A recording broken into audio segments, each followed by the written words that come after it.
भारत में ऐसे बहुत से आधारभूत उद्योग हैं जिनका भारत के औद्योगिक विकास में बहुत ही महत्वपूर्ण योगदान रहा है। जूट उद्योग, वस्त्र उद्योग, कागज उद्योग, चीनी उद्योग, लौह एवं इस्पात उद्योग, इंजीनियरिंग उद्योग और बहुत सारे मूलभूत उद्योग हैं जिनका योगदान प्रत्यक्ष रूप से उद्योग के विकास में रहा है। तो आइए हम अब चर्चा करें प्रत्येक उद्योग के संदर्भ में कि इनका इतिहास क्या रहा है और वर्तमान में ये किस स्थिति में भारत में मौजूद है। सबसे पहला उद्योग है जिसका हम अध्ययन करने वाले हैं वह है सूती वस्त्र उद्योग। तो बच्चों, जो हम आज कपड़े पहन रहे हैं कहीं न कहीं ये सूती वस्त्र उद्योग की देन है। पूरे भारत में अगर देखा जाए तो सूती वस्त्र उद्योग या वस्त्र उद्योग ही एक ऐसा उद्योग है जिसमें सबसे अधिक कर्मचारी कार्यरत हैं। अर्थात भारत की जनसंख्या के सबसे बड़े हिस्से को अगर कोई रोजगार देता है तो वह है सूती वस्त्र उद्योग या वस्त्र उद्योग। भारत में सूती वस्त्र उद्योग का इतिहास काफी पुराना रहा है।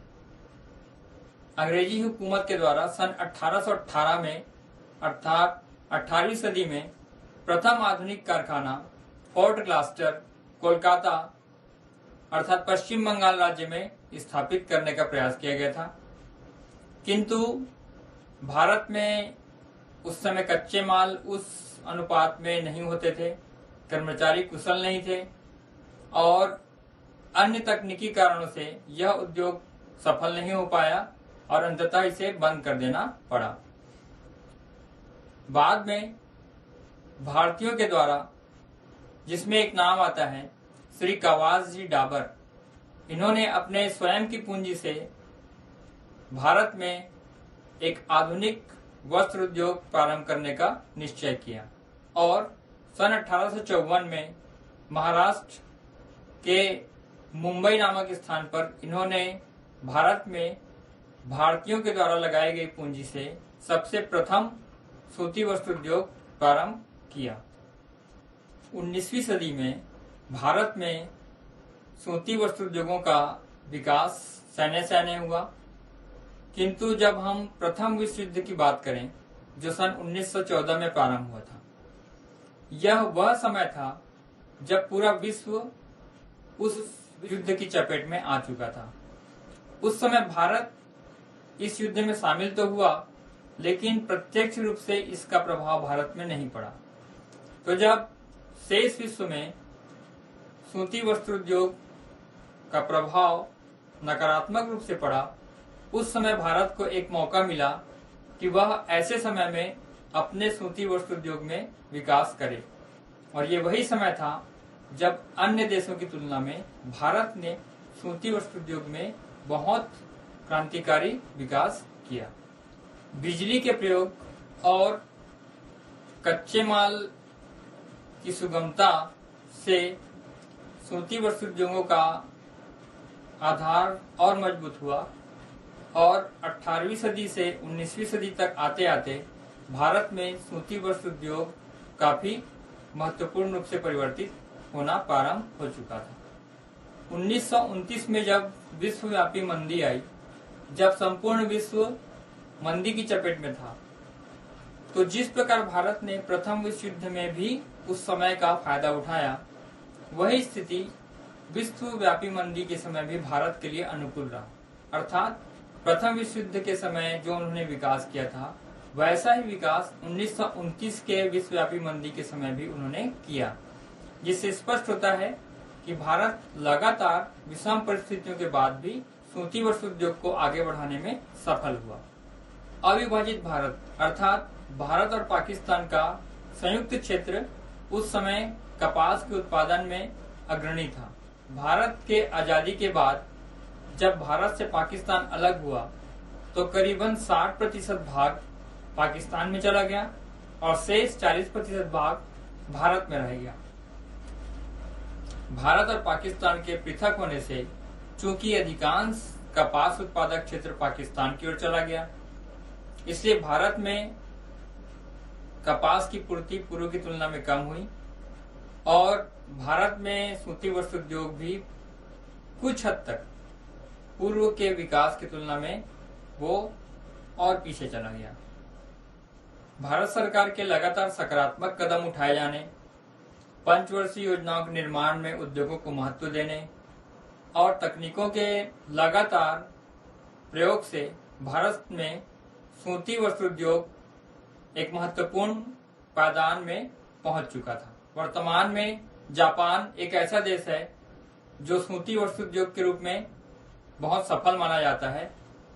तो हमारी जो है प्रत्यक्ष रूप से अगर प्रतिस्पर्धा है तो आज जापान से है, और यह प्रतिस्पर्धा यह सिद्ध करने में सफल रहा है कि 18वीं और 19वीं सदी में भी भारत ने सूती वस्त्र उद्योगों में विकास किया है। यह हुआ भारत का एक सूती वस्त्र उद्योग के संबंध में संक्षिप्त इतिहास। जब भारत में सूती वस्त्र उद्योग के आधुनिकीकरण की बात होती है तो आधुनिकीकरण का अर्थ हमने इसके पहले समझा था पुरानी तकनीक के स्थान पर नई तकनीक या पुरानी मशीन के स्थान पर नई मशीन का प्रयोग। सामान्य अर्थों में यह कहा जा सकता है कि जब सूती वस्त्र उद्योग, जो कि सबसे प्राचीन उद्योगों में से एक माना जाता है, इसमें जब बहुत अलग अलग प्रकार की कमी रही होगी तो ही हमने उसे आधुनिकीकरण की ओर ले जाने का प्रयास किया होगा। तो संक्षिप्त में चर्चा करते हैं कि ऐसी कौन कौन सी दशाएं थी जिसके कारण उद्योग पिछड़ा हुआ था और उसमें आधुनिकीकरण अति आवश्यक था। 18वीं और 19वीं सदी के बीच में बहुत सारे सूती वस्त्र उद्योग प्रारंभ हुए और वर्तमान में हम 20वीं या 21वीं सदी में खड़े हैं। तो स्वाभाविक सी बात है, इस लंबी अवधि में ऐसे बहुत सारे उद्योग हैं जिनमें अभी भी पुराने मशीनों का प्रयोग हो रहा था। पुरानी मशीनों के प्रयोग में हमने पहले भी चर्चा की थी कि इससे आने वाला खर्च अधिक होता है, उत्पादन की मात्रा कम होती है। तो ऐसे समय में आवश्यक हो गया कि हम इन पुरानी मशीनों को बदलकर किस प्रकार हम नई मशीनों को उद्योग में स्थापित करें।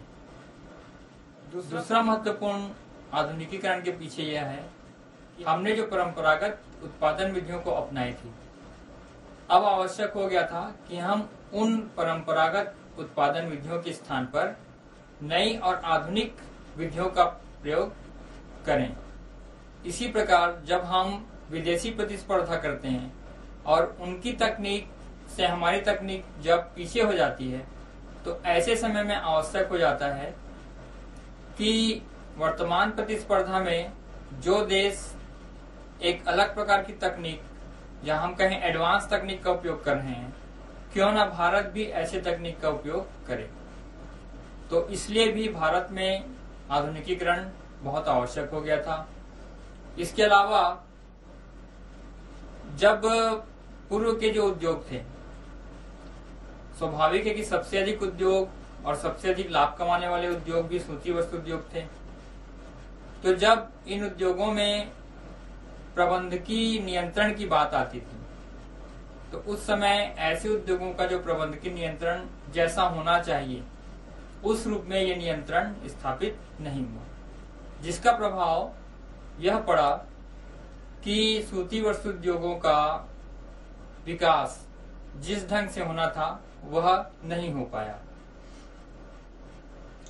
इसके अलावा ऐसे विनियोजक जिन्होंने ऐसे सूती वस्त्र उद्योग के स्थापना में अपनी पूंजी वृहत मात्रा में लगाई थी, तो जब इन उद्योगों में लाभ हुआ तो वहां पर यह होना चाहिए था कि उद्योग समुचित लाभ को ना बांटकर लाभ का कुछ हिस्सा या पर्याप्त हिस्सा वो उद्योगों के विकास में रखे ताकि भविष्य में उद्योगों को बढ़ावा मिल सके।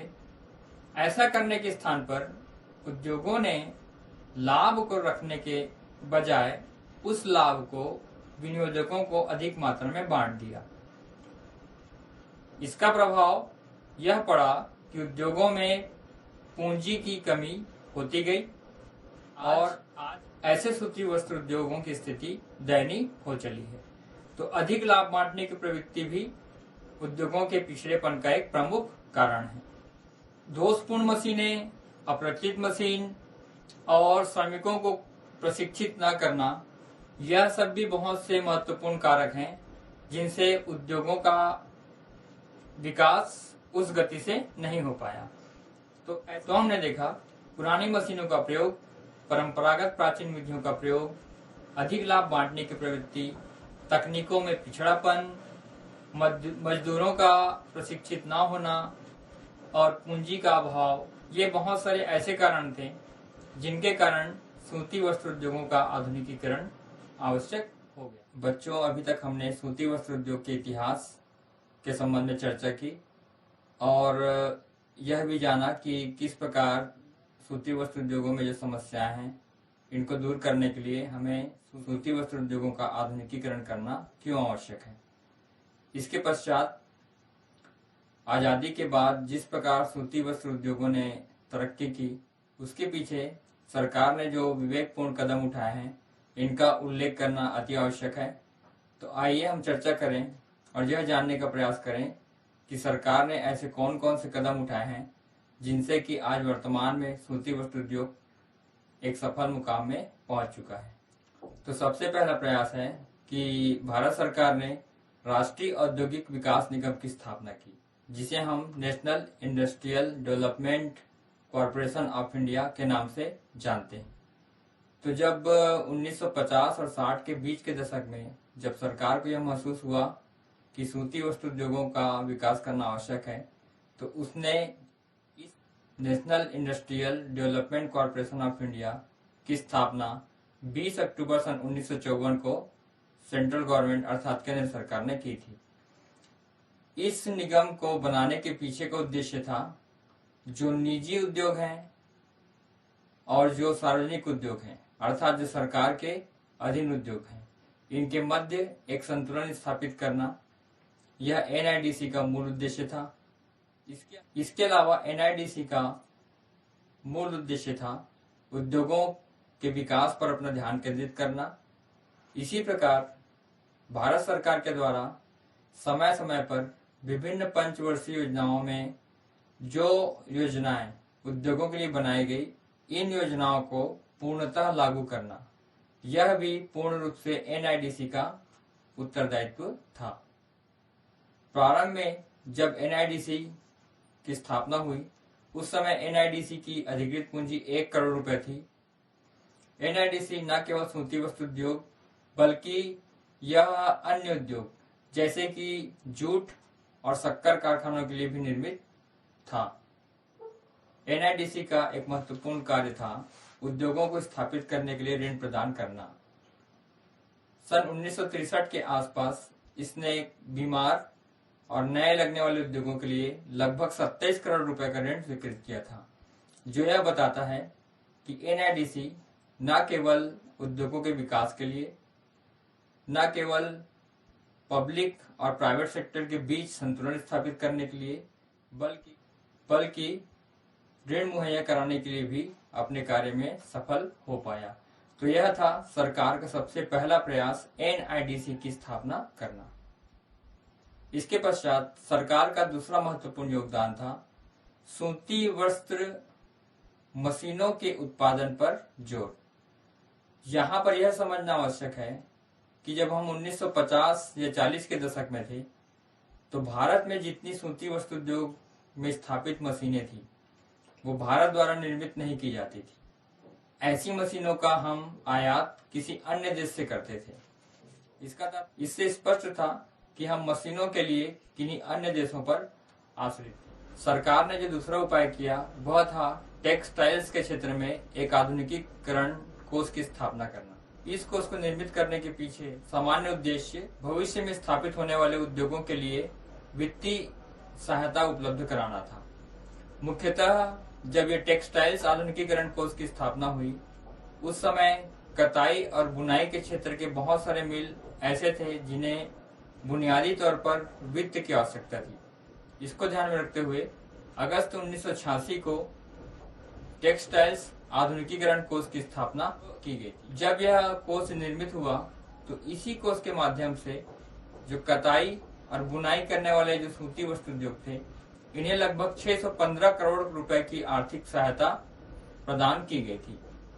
इसके अलावा इस कोष को नियंत्रित करने का कार्य भी IDBI के माध्यम से किया गया। IDBI, जिसका उल्लेख हमने पूर्व में किया था, industrial development bank of India, यह विभिन्न प्रकार के सूती वस्त्र उद्योगों को वित्तीय ऋण उपलब्ध कराने का एक माध्यम था, जिसका सीधा संबंध था टेक्सटाइल्स आधुनिकीकरण कोष से। तो इस कोष का निर्माण करना सरकार के द्वारा उठाए गए सकारात्मक कदम का दूसरा महत्वपूर्ण बिंदु है। सरकार का दूसरा महत्वपूर्ण प्रयास था सूती वस्त्र उद्योगों में लगी हुई मशीनों के उत्पादन पर जोर देना। बच्चों, इसके पहले सूती वस्त्र उद्योगों में जो मशीनें प्रयुक्त होती थी, मूलतः वह भारत में बनी हुई नहीं थी। कहने का तात्पर्य निकला कि इन मशीनों का हम आयात करते थे और फिर उन्हें हम उपयोग में लाते थे। तो भारत पूर्णतः विदेशों पर आश्रित था। तो जब भारत सरकार को यह लगा कि विदेशों से ऐसी मशीनों का आयात करने के स्थान पर अगर भारत स्वयं ऐसी मशीनों का उत्पादन करना प्रारंभ कर दे, तो इससे न केवल हम विदेशी निर्भरता को खत्म कर पाएंगे, बल्कि भारतीय अर्थव्यवस्था में ये तो भारतीय सूती वस्त्र उद्योगों को लगने वाले मशीनों का उत्पादन भी हम भारत के अंदर करके पूंजी की बहुत महत्वपूर्ण राशि हम बचाने में सफल हो पाएंगे।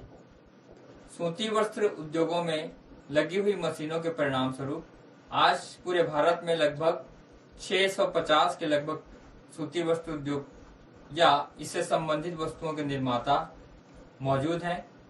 आज भी भारत में बहुत सारे ऐसे नाम हैं जो सूती वस्त्र उद्योग या सूती वस्त्र धागा में अपना महत्वपूर्ण योगदान देते हैं। आपने इसमें कई नाम सुना होगा, जैसे कि आपने सुना होगा वर्धमान, जो हम धागे के नाम से जानते हैं, जिसमें अरविंद भी शामिल है, जो कि एक मशहूर सूती वस्त्र उद्योग की कंपनी है। इसके अलावा सतलज, ये भी एक महत्वपूर्ण कंपनी है। तो वर्धमान, सतलज, ये ऐसी कंपनियां हैं जो यह सिद्ध करती है कि भारत वर्तमान में स्वयं मशीनों का उत्पादन करता है और सूती वस्त्रों के उत्पादन में भारत एक अग्रणी स्थान रखता है। जिसमें एक बिंदु महत्वपूर्ण है, करों में छूट। सूती वस्त्र उद्योगों को अनेक प्रकार के करों का भुगतान करना होता है, जिसमें आयकर, उत्पादन कर, बिक्री कर, जिसे हम वेट के संदर्भ में जोड़कर देखते हैं, और आयात निर्यात कर, सीमा शुल्क, ये सारे करों से होकर गुजरना होता है। तो सरकार ने ऐसे करों में छूट देकर भी ऐसे उद्योगों के ऊपर लगने वाले आर्थिक बोझ को कम करने का एक सार्थक प्रयास किया है। सरकार के अन्य प्रयास में राष्ट्रीय टेक्सटाइल्स मिल की स्थापना भी महत्वपूर्ण है।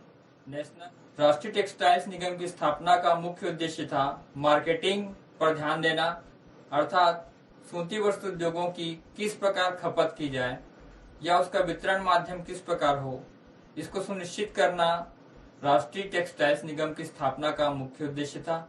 इसके अलावा जो अन्य विदेशी संस्थाओं के साथ या अन्य विदेशी सूती वस्त्र कंपनियों के साथ जो प्रतिस्पर्धा करनी पड़ती थी, ऐसी प्रतिस्पर्धा करने के लिए जो आवश्यक दिशा निर्देश है या आवश्यक कदम उठाने की कोशिश है, यह भी सरकार के द्वारा राष्ट्रीय टेक्सटाइल्स निगम के माध्यम से करने का प्रयास किया गया था। इसके अलावा सूती वस्त्र उद्योगों में प्राचीन तकनीकों के स्थान पर जो नई तकनीक का प्रयोग संभव हुआ, इसमें भी राष्ट्रीय टेक्सटाइल्स कॉरपोरेशन की महत्वपूर्ण भूमिका रही थी। राष्ट्रीय टेक्सटाइल्स निगम, इसकी स्थापना मुख्यतः केंद्र सरकार के अधीन सेंट्रल गवर्नमेंट के मंत्रालय के अंतर्गत हुई थी और ऐसे निगम का मुख्य उद्देश्य था जो बीमार सूती वस्त्र उद्योग है, इनको पुनर्निर्मित करना और इन्हें आर्थिक सहायता प्रदान करना। सन 1968 में 16 कंपनियां थी जो राष्ट्रीय टेक्सटाइल्स निगम के अधीन कार्य करती थी। इसके पश्चात इसमें निरंतर वृद्धि होती गई। सन 1972-1973 के दशक में इन कंपनियों की संख्या बढ़कर हो गई 103। वर्तमान में अगर हम 1995 का डेटा देखें तो ये कंपनियां वर्तमान में 119 के लगभग है और इन मुख्य कंपनियों में 9 और ऐसी सहायक कंपनियां हैं जो मुख्य रूप से राष्ट्रीय टेक्सटाइल्स निगम के अंतर्गत ऐसे मिलों को सहायता प्रदान करती है। स्थापित राष्ट्रीय टेक्सटाइल्स निगम जो सन 1968 को स्थापित हुआ था, इसकी स्थापना में बीमार टेक्सटाइल्स अधिग्रहण अधिनियम 1974 ये बहुत महत्वपूर्ण भूमिका निभाता है। कहने का तात्पर्य निकला कि बीमार मिलों को किस प्रकार अधिकृत किया जाए और किस प्रकार सरकार के दायरे में रखकर इनका विकास किया जाए, यह सुनिश्चित कब हुआ, जब हमने बीमार टेक्सटाइल्स अधिग्रहण अधिनियम सन 1974 का निर्माण किया। तो आपने अभी तक देखा, चाहे टेक्सटाइल्स आधुनिकीकरण कोष की स्थापना करनी हो, चाहे एनटीसी की स्थापना करनी हो, चाहे राष्ट्रीय औद्योगिक विकास संस्थान की स्थापना करनी हो, सरकार ने बहुत से महत्वपूर्ण प्रयास किए, जिसके कारण ही आज सूती वस्त्र उद्योग एक सफलता के मुकाम पर पहुंचने में सफल हो पाया।